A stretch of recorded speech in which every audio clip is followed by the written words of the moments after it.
ಈ ಸಮಸ್ಯೆ ಬರೀ ಮಂಡ್ಯದವ್ರಿಗೆ ಮಾತ್ರ ಇದೆಯಾ ಅಥವಾ ಬೇರೆ ಪ್ರದೇಶದವ್ರಿಗೂ ಇದೆಯಾ ಅಂತ ನನಗೆ ಗೊತ್ತಿಲ್ಲ. ನನಗೆ ಸ್ವಲ್ಪ ಕನ್ನಡದ ಅಕ್ಷರಗಳ ಉಚ್ಚಾರಣೆಯಲ್ಲಿ ಸ್ವಲ್ಪ ಸಮಸ್ಯೆ ಇದೆ. ಈ ಸಮಸ್ಯೆ ಮುಂಚೆಯಿಂದನೂ ಇತ್ತು. ಬಟ್ ಈಗೀಗ ನನ್ನ ಫ್ರೆಂಡ್ಸ್ ಅದನ್ನ ಹೈಲೈಟ್ ಮಾಡ್ತಿರೋದ್ರಿಂದ, ನಾನು ಅದನ್ನ ಸ್ವಲ್ಪ ಗಮನಿಸ್ತಿರೋದ್ರಿಂದ ಈಗ ನನಗೂ ಕೂಡ ಅರ್ಥ ಆಗಿದೆ ಈ ಸಮಸ್ಯೆ ಇದೆ ಅಂತ.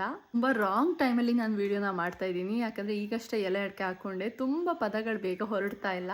ಬಟ್ ಈಗಷ್ಟೇ ಒಂದು ವೀಡಿಯೋನ ನೋಡಿದೆ ನಾನು. ನೋಡಿದ ಕೂಡಲೇ ಈ ವಿಡಿಯೋನ ಮಾಡಲೇಬೇಕು ಅಂತ ಮಾಡ್ತಾ ಇದ್ದೀನಿ. ಅದು ಯಾವ ಅಕ್ಷರಗಳಂದರೆ ಅಕಾರ ಮತ್ತು ಹಕಾರ, ಓ ಮತ್ತು ಹೋ.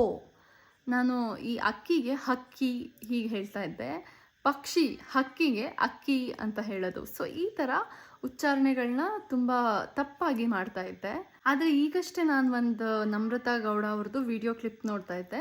ಅವರು ಕೂಡ ಇದೇ ಸಮಸ್ಯೆನ ಹೇಳಿದ್ರು. ನಾನು ಆ ವಿಡಿಯೋನು ಕೂಡ ಇಲ್ಲಿ ಹಾಕ್ತೀನಿ. ಅಲ್ಲಿ ನನಗೆ ಹಕಾರ ಅಕಾರ, ನಾನು ಗೌಡ್ರ ಹುಡುಗಿ ಆಗಿರೋದ್ರಿಂದ ನನಗೆ ಅಕಾರ ಹಕಾರ ಅಷ್ಟು ಗೊತ್ತಿರಲ್ಲ, ನಮ್ಮ ಮನೇಲೆಲ್ಲ ಅಷ್ಟು ಹೇಳ್ಕೊಟ್ಟಿರಲ್ಲ. ಅವರು ಈ ವಿಡಿಯೋದಲ್ಲಿ ಹೇಳಿದ್ದಾರೆ, ನಾವು ಗೌಡ್ರ ಮನೆಯಿಂದ ಬಂದಿರೋರು, ನಮ್ಮಲ್ಲಿ ಈ ಸಮಸ್ಯೆ ಇದೆ ಅಕಾರ ಮತ್ತು ಹಕಾರ ಅಂತ. ಆಗಲೇ ನನಗೆ ಅರ್ಥ ಆಗಿದ್ದು, ಓ ಇದು ನನ್ನ ಸಮಸ್ಯೆ ಅಲ್ಲ, ಇದು ನಮ್ಮ ಪ್ರದೇಶದ ನಮ್ಮ ಜನಾಂಗದ ಸಮಸ್ಯೆ, ಇದು ಎಲ್ಲರಿಗೂ ಈ ಸಮಸ್ಯೆ ಇದೆ ಅಂತ. ಆ್ಯಂಡ್ ತುಂಬ ದಿನದಿಂದ ನಾನು ಕೂಡ ಇದನ್ನ ಅಬ್ಸರ್ವ್ ಮಾಡ್ತಾ ಇದ್ದೀನಿ ನಮ್ಮ ಜನಗಳಲ್ಲಿ. ಏಕೆಂದರೆ ನನಗೆ ಇದೆ ಅಂತ ಗೊತ್ತಾದ ಮೇಲೆ ನಾನು ಜನಗಳ ಹತ್ರ ಅಬ್ಸರ್ವ್ ಮಾಡ್ತೀನಿ.